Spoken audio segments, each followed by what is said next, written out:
নির্বাচনের মাধ্যমে বাংলাদেশে অন্তর্ভুক্তিমূলক গণতান্ত্রিক ব্যবস্থা দেখতে চায় ভারত।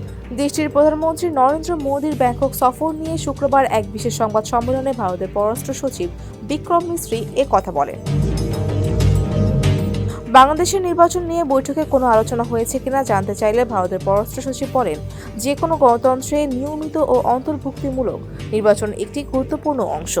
ডক্টর ইউনূসের কাছে নরেন্দ্র মোদী এই বিষয়ে নিজের দর্শন তুলে ধরেছেন। সেই সঙ্গে সামনের দিনে একটি গণতান্ত্রিক, অন্তর্ভুক্তিমূলক ও স্থিতিশীল বাংলাদেশ দেখবেন বলে আশা প্রকাশ করেন।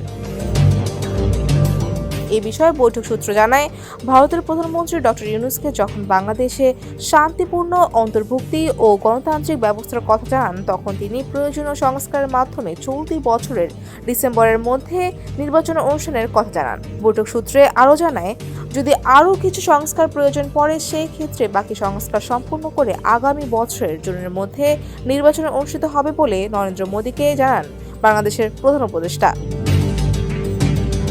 শেখ হাসিনার প্রত্যর্পণ নিয়ে বিক্রম মিশ্রি বলেন, বাংলাদেশের সাবেক প্রধানমন্ত্রীর বিষয়ে আলোচনা হয়েছে। আমরা আগেও বলেছি, তার প্রত্যর্পণ নিয়ে বাংলাদেশ থেকে অনুরোধ এসেছে, তবে এই বিষয়ে এখন আর কিছু বলতে চাচ্ছি না।